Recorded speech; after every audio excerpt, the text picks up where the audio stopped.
कि पृथ्वी से जो रेडिएशन विकिरण वापस लौट रहा होता है उसको ग्रीन हाउस गैस के कुछ मॉलिक्यूल अणु उसको पकड़ लेते हैं, उसको रोक लेते हैं, उसको अवशोषित कर लेते हैं, जिससे वो गर्म हो जाता है, पृथ्वी गर्म हो जाती है। और जब पृथ्वी का तापमान बढ़ता है तो पृथ्वी पर बहुत सारी बीमारियां फैलती हैं। पृथ्वी की ऊर्जा का स्रोत क्या है? सूर्य। थोड़ी बहुत ऊर्जा पृथ्वी के भीतर की गर्मी से आती है। जब कोई ज्वालामुखी फटता है तब बहुत ज़्यादा बरसात होती है, बहुत ज़्यादा तूफान आते हैं, बहुत ज़्यादा गर्मी पड़ती है और बर्फ़ पिघलने लगती है और नदियों में बाढ़ आने लगती है। कुछ नदियाँ एकदम सूख जाती हैं, रेगिस्तान फैलने लगते हैं। Hello everyone, welcome back to this video. तो गाइस, आप लोगों को पता ही है कि अभी हमारी ये 3 बुक्स चल रही हैं। अभी हम ये 3 बुक्स पढ़ रहे हैं और आप लोगों ने लास्ट वीडियो में देखा होगा कि मैंने ये वाली बुक भी मंगवाई है।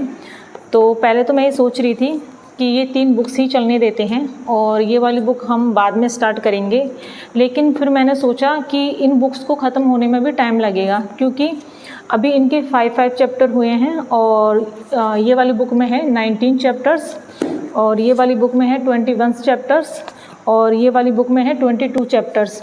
तो ये तीनों बुक्स को अभी ख़त्म होने में टाइम लगेगा और ये वाली बुक ख़त्म हो जाए उसके बाद हम ये वाली स्टार्ट करें तो फिर आप लोगों को ये बुक पढ़ने के लिए थोड़ा वेट करना पड़ेगा। आप लोग ये बुक अभी नहीं पढ़ पाओगे, तो फिर मैंने सोचा कि क्यों ना ये वाली बुक भी हम इन बुक्स के साथ ही इंक्लूड कर दें और फिर हम ये चारों बुक्स साथ साथ में पढ़े, जिससे क्या होगा कि आप लोगों को ये बुक पढ़ने के लिए कोई वेट नहीं करना पड़ेगा और आप लोग भी ये वाली बुक टाइम टाइम से पढ़ पाओगे। मैं तो खैर पढ़ ही लूँगी, लेकिन आप लोग भी टाइम टाइम से बुक पढ़ पाओगे। तो मैंने यही सोचा है कि चारों बुक्स हम साथ साथ ही चलने देते हैं। तो ये सोच के आज मैं ये वाली बुक स्टार्ट करने वाली हूँ और इस बुक का नाम है क्लाइमेट चेंज। तो आज हम इसका फर्स्ट चैप्टर पढ़ने वाले हैं। तो चलिए फिर स्टार्ट करते हैं। तो फर्स्ट चैप्टर का नाम है पृथ्वी बुखार में है और इसमें आचार्य जी ने हमें बताया है कि क्लाइमेट चेंज होता क्या है। तो गाइस, आप लोगों को पता ही होगा कि ग्रीन हाउस गैस कौन कौन सी होती है और जिनको नहीं पता उनको मैं बता देती हूँ। तो carbon dioxide, methane, nitrous oxide, जलवाष्प, क्लोरोफ्लोरोकार्बन्स और ओजोन, ये सब होती है ग्रीन हाउस गैस। ये क्या करती है? पृथ्वी से जो विकिरण रेडिएशन बाहर जाने को होता है ये इसको पकड़ लेती है, ये इसको अवशोषित कर लेती है, रोक लेती है, जिससे पृथ्वी का जो वातावरण है वो गर्म हो जाता है। पृथ्वी की ऊर्जा का स्रोत क्या है? सूर्य। थोड़ी बहुत ऊर्जा पृथ्वी के भीतर की गर्मी से आती है जब कोई ज्वालामुखी फटता है तब, नहीं तो अधिकांशतः पृथ्वी की ऊर्जा सूर्य से ही आती है। सूर्य से जो प्रकाश आता है वो पृथ्वी की सतह से टकराकर वापस लौट जाता है और जो किरण सूर्य से आ रही होती है वो ज़्यादा गर्म होती है, ज़्यादा ऊंचे तापमान की होती है बजाय उसके जो वापस लौट रही होती है। तो ग्रीन हाउस इफेक्ट क्या होता है कि पृथ्वी से जो रेडिएशन विकिरण वापस लौट रहा होता है उसको ग्रीन हाउस गैस के कुछ मॉलिक्यूल अणु उसको पकड़ लेते हैं, उसको रोक लेते हैं, उसको अवशोषित कर लेते हैं, जिससे वो गर्म हो जाता है, पृथ्वी गर्म हो जाती है।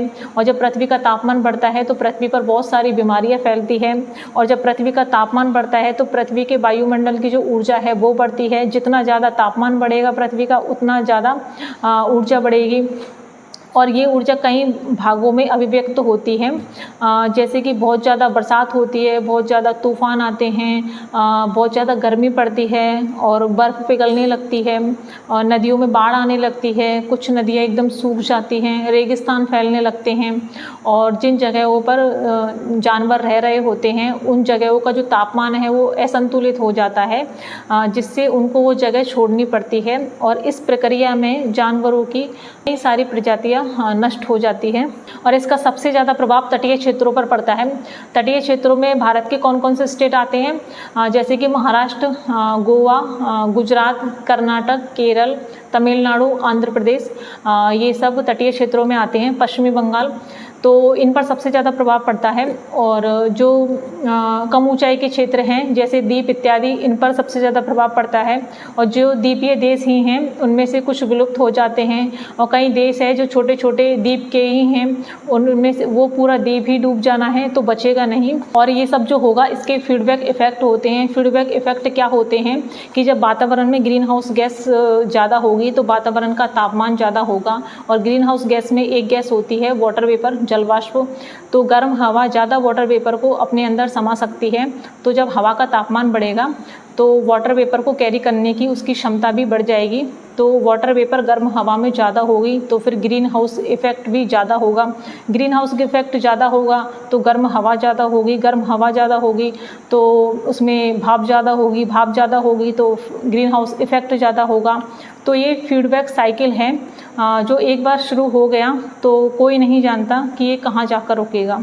तो ये सब आचार्य जी ने हमें इस चैप्टर में बताया है और ये चैप्टर यहीं ख़त्म होता है। तो ऐसे ही इंटरेस्टिंग वीडियो के लिए मुझे फॉलो करें और मिलते हैं आपसे अगली वीडियो में किसी और इंटरेस्टिंग चैप्टर के साथ।